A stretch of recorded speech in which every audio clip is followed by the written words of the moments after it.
Hi guys, welcome back. आज हम लोग इस क्लास के अंदर डिस्कस करने वाले हैं 20th G20 समिट। सबसे पहले तो आपको तीन चीजें पता होनी चाहिए। ये तीनों इंफॉर्मेशन जो हैं अपने आप में बहुत ज्यादा इंपॉर्टेंट है। फर्स्ट इंफॉर्मेशन है कि 2023 की समिट कहाँ पे हुई थी, 2024 की समिट कहाँ पे हुई थी G20, एंड 2025 की समिट कहाँ पे होने वाली है। तो अब सबसे पहले 2023 की समिट इंपॉर्टेंट क्यों है? क्योंकि 2023 की समिट को इंडिया ने होस्ट किया था और इंडिया ने इस इवेंट को कंडक्ट किया था भारत मंडपम में। भारत मंडपम जो है ये दिल्ली में सिचुएटेड है और इंडिया का one of the most prime venues है for hosting international events. Bharat Mandapam एक और इंपॉर्टेंट इवेंट को होस्ट करने वाला है which is AI summit. AI summit again बहुत ज्यादा इंपॉर्टेंट टॉपिक है क्योंकि इंडिया के अंदर हो रही है ये समिट। इंडिया फर्स्ट कंट्री बनने वाला है, एक ग्लोबल साउथ की कंट्री, एक डेवलपिंग नेशन जो एआई समिट को होस्ट कर रहा है। ऐसा किसी भी डेवलपिंग या अंडर डेवलप्ड कंट्री ने एआई समिट होस्ट नहीं की है, इसलिए आपको इसके बारे में पता होना चाहिए। उस इवेंट को भी भारत मंडपम में ही होस्ट किया जाएगा। नेक्स्ट होता है 2024 की समिट कहां पे हुई थी। इसको कहा जाता है museum for modern art. Museum for modern art situated है रियो डी जेनेरियो में। रियो डी जेनेरियो जो है ये है ब्राजील में। तो ब्राजील के जो उस मतलब अभी जो प्रेसिडेंट हैं उन्होंने इस समिट को लीड किया था। इंडिया की में जब समिट हुई थी तो इसको मोदी जी ने लीड किया था। तो ब्राजील की जो समिट है उसमें तुमको ब्राजील के प्रेसिडेंट का नाम पता होना चाहिए। उसका एक स्पेसिफिक रीजन ये भी है क्योंकि ब्राजील इस साल एक बहुत इंपॉर्टेंट इवेंट को होस्ट करने वाला है which is UNF triple C COP 30th, यानी कि कॉन्फ्रेंस ऑफ पार्टीज को होस्ट करने वाला है। ये इस क्वेश्चन को कनेक्ट करके भी आपको पूछा जा सकता है कि ब्राजील के प्रेसिडेंट कौन हैं। तो इनका नाम है लुइस इनासियो लूला ड सिल्वा। स्पैनिश नाम है, आपको ध्यान रखना होगा। और ये वाली जो पर्टिकुलर समिट है जो मैंने आपको एक्स्ट्रा इन्फॉर्मेशन यहाँ पे बताई है इसको कंडक्ट करने वाले हैं बेलम में। बेलम एक बहुत ही ब्यूटीफुल सी सिटी है इन ब्राजील। अगर कभी जीवन में तुमने बहुत सारे पैसे कमाए तो बेलम घूमने जरूर जाना। अब अगली चीज आती है 2025 की समिट को हम लोग कहाँ पे कंडक्ट कर रहे हैं, क्योंकि ये इस साल की समिट है इसलिए हमको पूछी जा सकती है। तो इस समिट को कंडक्ट करने वाले हैं साउथ अफ्रीका में, जहां पे अभी हम लोग टेस्ट सीरीज को खेल रहे हैं। यहाँ जहाँ पे इंडिया और साउथ अफ्रीका का मैच चल रहा है जिसमें हम लोग के कैप्टन शुभमन गिल को चोट लग गई है, जिसकी वजह से उसको हॉस्पिटल में भर्ती करना पड़ा है। तो साउथ अफ्रीका के अंदर समिट होस्ट होगी। एडिशनली साउथ अफ्रीका में कहाँ पे हो रही है? तो साउथ अफ्रीका की एक बहुत ही पॉपुलर सी सिटी है जिसका नाम है जोहानिसबर्ग। मेरे को स्पेलिंग नहीं आती है तो मैंने जोहान लिख दिया है, जोहानिसबर्ग आपको याद रखना होगा। आपने कहीं ना कहीं लिखा हुआ देखा होगा, जो भी लड़के क्रिकेट थोड़ा बहुत भी देखते हैं उनको 100% पता होगा कि जोहानिसबर्ग की स्पेलिंग जो है काफी डिफिकल्ट सी है। अब जोहानिसबर्ग में स्पेसिफिकली कहाँ पे हो रही है मीटिंग, तो इसको कहा जाता है नासरेक एक्सपो सेंटर। तो नासरिक एक्सपो सेंटर में इस मीटिंग को होस्ट किया जा रहा है। ये जो मीटिंग होती है G20 की, इसको बहुत ही इंपॉर्टेंट वेन्यूज पे कंडक्ट किया जाता है, इसलिए आपको मैंने तीनों समिट्स के वेन्यू बताए हैं। तो आपको 2023, 24 एंड 25 तीनों के वेन्यूज पता होने चाहिए, तीनों के कंट्रीज पता होनी चाहिए। एंड लास्टली, अब इस मीटिंग को लीड कौन करने वाला है? तो साउथ अफ्रीका के प्रेसिडेंट इसको लीड करने वाले हैं। साउथ अफ्रीका के जो प्रेसिडेंट हैं इनका नाम है साइरिल रामाफोसा। तो इनके नाम को भी आपको ध्यान रखना है। रामाफोसा थोड़ा सा अजीब सा नाम है, इसलिए हमको आंसर ढूंढना आसान भी हो सकता है एक तरीके से, क्योंकि जो सबसे ऑकवर्ड नाम दिखेगा वही हमारा आंसर होगा। रामाफोसा कौन ही नाम रखता है आज के जमाने में, लेकिन इन्होंने रखा है अपना नाम। तो ये तो हम लोग की तीन समिट्स की बात हो गई। अब इसके बाद यहां पे मैं आपको कुछ की फैक्ट्स बताने वाला हूं अबाउट दिस मीटिंग। की फैक्ट्स में जैसे कि कब फाउंड हुआ, तो सबसे पहले बात कर लेते हैं कि कब फाउंड हुआ, किस ईयर में और क्यों हुआ। कब, और इसके आगे यहां पे लिख लेते हैं हम लोग क्यों। तो सबसे पहले तो कब फाउंड हुआ, तो 1999 में इसको फाउंड किया गया। यानी कि G20 जो ग्रुप फॉर्म हुआ है, ग्रुप ऑफ 20, G20 का मतलब होता है ग्रुप ऑफ 20, जिन लोगों को नहीं पता है। और इनकी 20th समिट हो रही है इस साल। बीच में कुछ ईयर्स में ब्रेक हुआ है, इसलिए 2025 में 20th समिट हो रही है। हालांकि इसको होना चाहिए था 26th समिट। तो 26th नहीं हो रही है, 20th हो रही है। 1999 में स्टार्ट हुई है। आपको इस तरह से भी पैसेज का क्वेश्चन आ सकता है कि 1999 में स्टार्ट हुई लेकिन 2025 में कौन से नंबर की समिट होगी। तो आपको मार्क करना होगा 20th, नॉट 26। एनुअल समिट आज के वक्त पे हम इसको कह रहे हैं क्योंकि अब इसको एनुअल बेसिस पे, रेगुलर बेसिस पे करने लगे हैं। अगली बात आती है इसको क्यों बनाया गया। तो इसके दो रीजंस हैं, दोनों रीजंस आपको याद रखना होगा। फर्स्ट रीजन जो है वो है इंटरनेशनल फाइनेंशियल स्टेबिलिटी के लिए, कि इंटरनेशनली हम लोग पैसे के टर्म्स में सारी की सारी कंट्रीज अपनी स्टेबिलिटी को मेंटेन कर पाए। सेकंड चीज है, वर्ल्ड में हम लोग सस्टेनेबल डेवलपमेंट कर पाए, कि विकास हो लेकिन सस्टेनेबल बैनर में हो। शायद तुम 8th क्लास से पढ़ रहे हो सस्टेनेबल डेवलपमेंट क्या होता है, तुम मुझसे बेहतर जानते हो, क्योंकि मेरे को तो 10th 11th क्लास में पता चला था सस्टेनेबल डेवलपमेंट के बारे में, कि हमको नेचर को हार्म बिना करते हुए अपने डेवलपमेंट को करना है, ह्यूमन सिविलाइजेशन के विकास को करना है। तो ये दो मेन ऑब्जेक्टिव्स हैं, कोर ऑब्जेक्टिव्स हैं of starting this institution group of 20। अब ग्रुप ऑफ 20 इतना ज्यादा स्पेशल क्यों हो जाता है, वो अब हम लोग यहाँ पे डिस्कस करने वाले हैं। इसकी स्पेशलिटी क्या है, सबसे स्पेशल चीज क्या है अबाउट ग्रुप ऑफ 20। तो ये स्पेशल इसलिए बन जाता है, और ये इंटरनेशनल फाइनेंशियल स्टेबिलिटी को या फिर सस्टेनेबल डेवलपमेंट को अक्रॉस द ग्लोब क्यों मेंटेन कर सकता है, उसका एक बहुत सिंपल सा रीजन है। क्योंकि ग्रुप ऑफ 20 में जो कंट्रीज हैं वो रिप्रेजेंट करती हैं 2/3 ऑफ वर्ल्ड पॉपुलेशन को। यानी कि ये जो 20 कंट्रीज का ग्रुप है, एग्जैक्टली 20 कंट्रीज का ग्रुप नहीं है। ये मैं तुमको 2 मिनट के अंदर बताऊंगा कि इनका एक स्पेशल फीचर है कि ग्रुप ऑफ 20 नाम तो रख दिया, लेकिन 20 कंट्रीज नहीं है इसके अंदर। तो 2/3 ऑफ वर्ल्ड पॉपुलेशन को रिप्रेजेंट करता है, 2/3 पॉपुलेशन को। 1/3 तो इंडिया के अंदर हो जाती है, इंडिया और चाइना को मिला के। तो अगली बात, ये लोग रिप्रेजेंट करते हैं 85% of global GDP. Global GDP का मतलब होता है दुनिया भर का जो ओवरऑल जीडीपी है उसका 85% रिप्रेजेंट कर रही हैं ये कंट्रीज क्यूमुलेटिवली। थर्डली, वर्ल्ड के 75% ट्रेड को रिप्रेजेंट करते हैं। आपको ये तीनों फिगर्स बहुत अच्छे से पता होने चाहिए, तीनों फिगर्स आपको पूछे जा सकते हैं in your examination, in your CLAT examination. अच्छा, अब एक स्पेसिफिक चीज ये बन जाती है अगर तुम सोच के देखो तो, कि G20 बहुत ज्यादा एग्जाम के क्लोज हो रही है, इसलिए इस क्वेश्चन के पूछे जाने की प्रोबेबिलिटी बहुत ज्यादा हायर है। अब ये जो चीजें ये तो फिक्स्ड है, मैंने अभी तक जो भी चीजें आपको बताई है तो आप बेसिक गूगल करके निकाल सकते थे कि ये इन्फॉर्मेशन हमको पता होनी चाहिए। अब अगली चीज, इसके मेंबर्स कौन है। तो यहाँ पे हम लोग डिस्कस कर रहे हैं मेंबर्स। अगर तुम लोग चाहो तो इसी तरह से नोट्स बना लेना, शायद तुम लोग के लिए भी आसान हो जाएगा। और चाहोगे तो सारे टॉपिक्स के नोट्स इस तरह से ही बना लेना, तो लास्ट डे पे रिवीजन आसान हो जाती है। जिस तरह से लड़कियां बनाती है ना, अलग अलग पेन से बहुत ब्यूटीफुली लिख के, जो तुम लड़के समझते नहीं हो उस एस्थेटिक को, तो वैसे नोट्स बनाने हैं। मतलब वो डिफरेंट टाइप का एस्थेटिक है, वो क्लीन नहीं है, वो अनक्लीन एस्थेटिक है जिसमें बहुत सारे कलर्स यूज हो रहे हैं, लेकिन उसको देखना पढ़ना समझना बहुत ज्यादा आसान होता है in the last days of exam. मतलब एग्जाम 2 बजे से होगा, तो जब 1 बजे तुम रिवीजन कर रहे होगे तो वही नोट सबसे ज्यादा समझ आते हैं जो अलग अलग चीजें लिखी होती हैं। जैसे लड़के लिखते हैं ना, एक ही पेज में 4 टॉपिक लिख दिए घुसा घुसा के, कैसे भी गंदा गंदा सा, वैसे मत करना। तो अब इसके मेंबर्स कौन है। देखो, पहली चीज तो इंडिया एक मेंबर है इसलिए हम लोग पढ़ रहे हैं, ये बहुत बेसिक सी चीज हो गई। दूसरी चीज तुमको समझ आ रही होगी कि वर्ल्ड की सबसे प्रोमिनेंट कंट्रीज हैं, इसलिए 75% of trade, 85% of GDP, 2/3 population. Population तो हालांकि इतनी ज्यादा इंपॉर्टेंस नहीं रखती है, लेकिन इंडिया एक की मेंबर है। इसके अलावा अब जो मेंबर्स हैं वो वर्ल्ड के मोस्ट डेवलप्ड या फिर डेवलपिंग कंट्रीज हैं। Developed and developing countries like India इसके मेंबर है। अब डेवलप्ड कंट्रीज कौन सी होती हैं, यूएस, पूरा का पूरा यूरोप और इस तरह की जो कंट्रीज हैं। टोटल नेशन कितने मेंबर हैं इसके, यानी कि कितने देश इसके मेंबर हैं, ये क्वेश्चन आपको जरूर पूछा जा सकता है। टोटल कंट्री जो इसके मेंबर है that is 19 including India. India is a की मेंबर, इंडिया आपको याद रखना है, ऑब्वियसली याद रहेगा ही क्योंकि इंडिया में भी समिट हुई थी।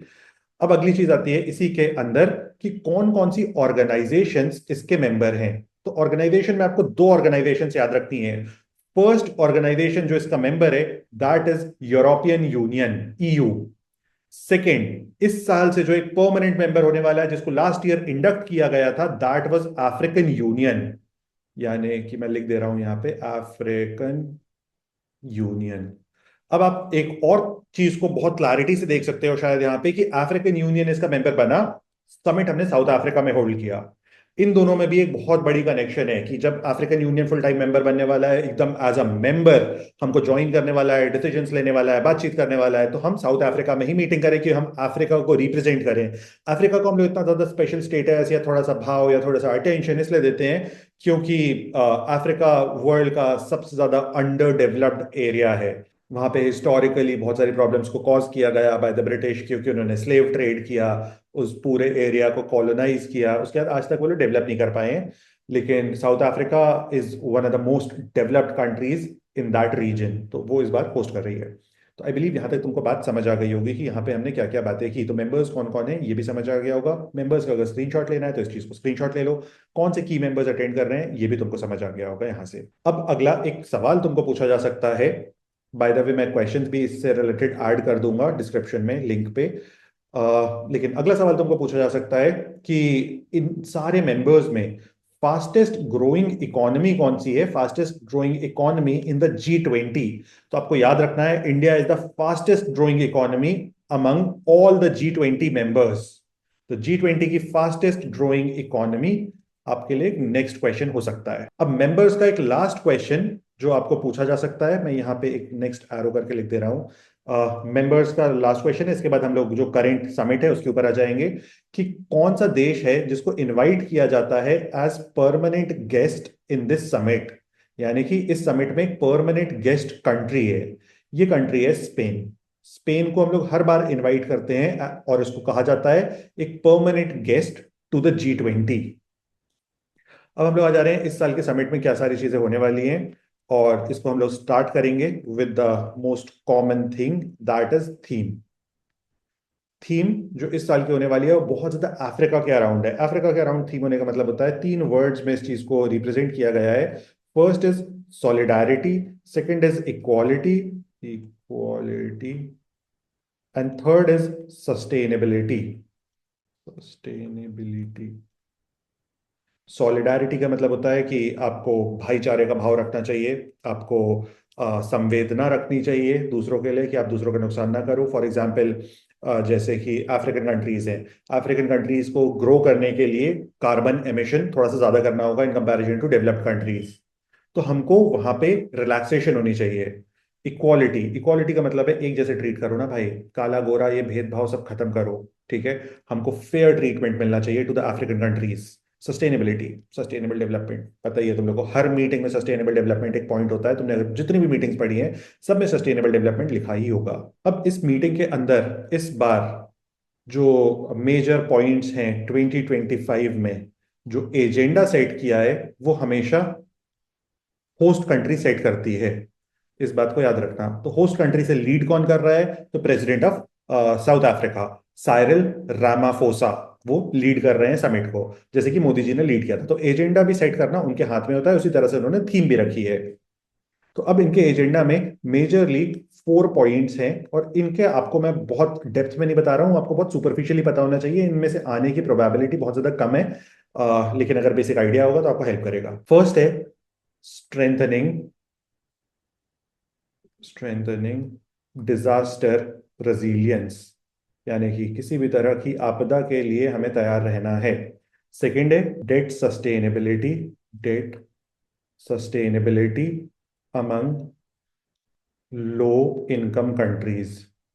डेट सस्टेनेबिलिटी का मतलब होता है कि जो हमने उधार ली है उसके बाद भी अ, हम अपनी इकोनॉमी को स्मूदर मैनर में चला पाएं, और हम अपने आप को ग्रो कर पाएं एक तरीके से विथ डेट एज वेल, क्योंकि अफ्रीकन कंट्रीज के ऊपर बहुत सारी डेट है of multiple world bodies like IMF, world bank and specially China, जो उनको बहुत ब्रूटल तरीके से यूज कर रहा है। अब नेक्स्ट है mobilising finance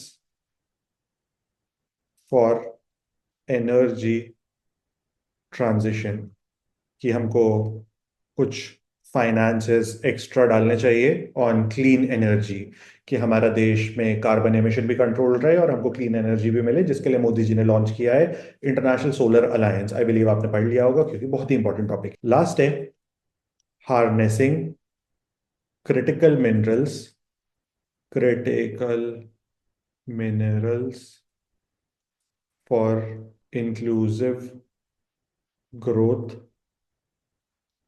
and sustainable development. ये चौथा पॉइंट है, harnessing critical minerals for inclusive growth and sustainable development. ये एक थोड़ा सा इंपॉर्टेंट पॉइंट है, आपको क्रिटिकल मिनरल के बारे में पता होना चाहिए अच्छे से। क्रिटिकल मिनरल वो मिनरल्स होते हैं जो ह्यूमन सिविलाइजेशन के डेवलपमेंट के लिए आज की डेट में बहुत ज्यादा इंपॉर्टेंट है, और जिससे इन मिनरल्स के थ्रू ही सारी की सारी डिजिटल डिवाइसेस चलती हैं आज के वक्त पे। जो आप मुझे देख पा रहे हो, this is only because of critical minerals. Critical minerals एक प्लेस से दूसरी प्लेस पे चार्ज को कैरी करते हैं, और क्रिटिकल मिनरल्स की पूरी वर्ल्ड की सप्लाई चेन को एक तरीके से डोमिनेट करता है चाइना, एंड इंडिया भी बहुत हेविली डिपेंडेंट है ऑन चाइना फॉर दिस।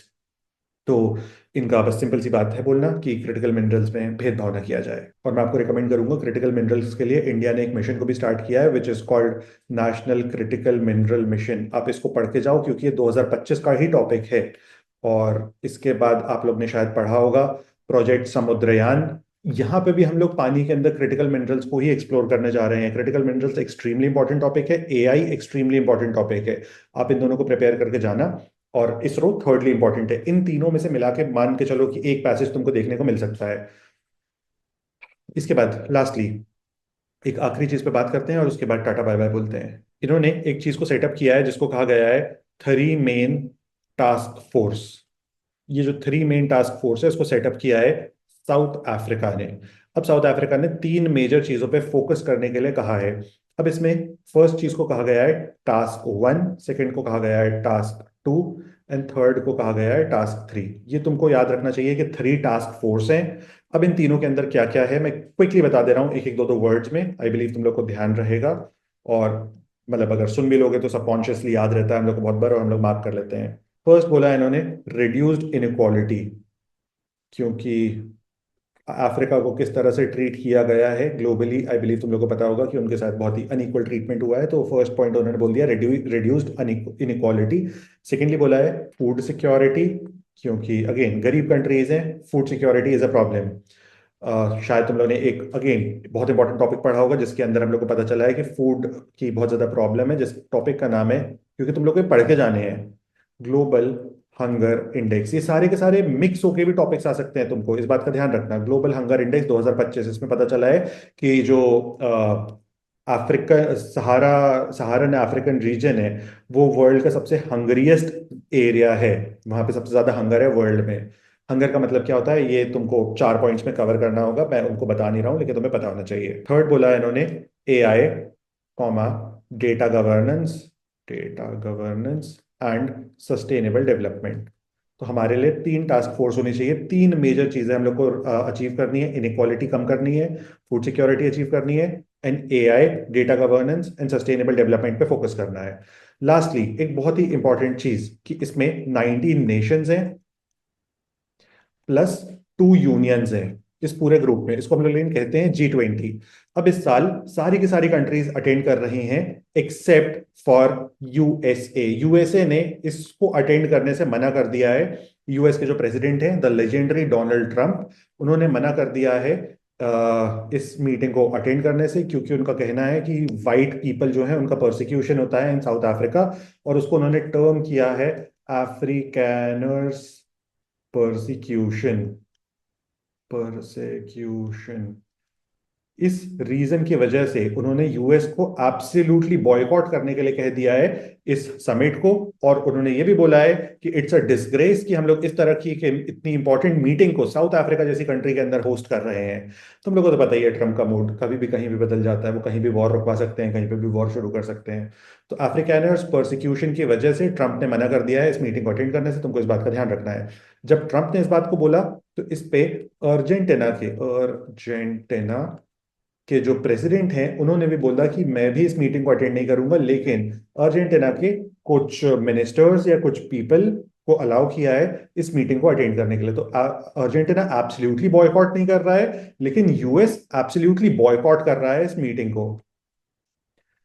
तो यही था जो तुम्हें पता होना चाहिए। बाकी नोट्स में एक बार रेफर कर लेना। लेकिन अगर तुमको पूछा जाएगा तो मान के चलो कि जब ये समिट होगी 21 टू 24 आई बिलीव, या 22 टू 24, तो उस वक्त पे ये पेपर ऑलमोस्ट सेट होने वाला होगा। तो 25 तक सारी न्यूज़ बाहर आती है, तो तब तक पेपर सेट होने वाला होगा। तो तुमको जो चीज़ें पूछी जा सकती हैं जो ऑफिशियली न्यूज़ में है वो ये सारे ही पॉइंट्स हैं जो तुम्हें पता होने चाहिए। आई बिलीव मैंने काफ़ी क्लियर सा लिखा है, तुमको समझ आ जाएगा। एक बार पीछे जाके देख लेना, कोई भी दिक्कत हो तो नोट्स को विजिट कर लेना, टेलीग्राम को ज्वाइन कर लेना।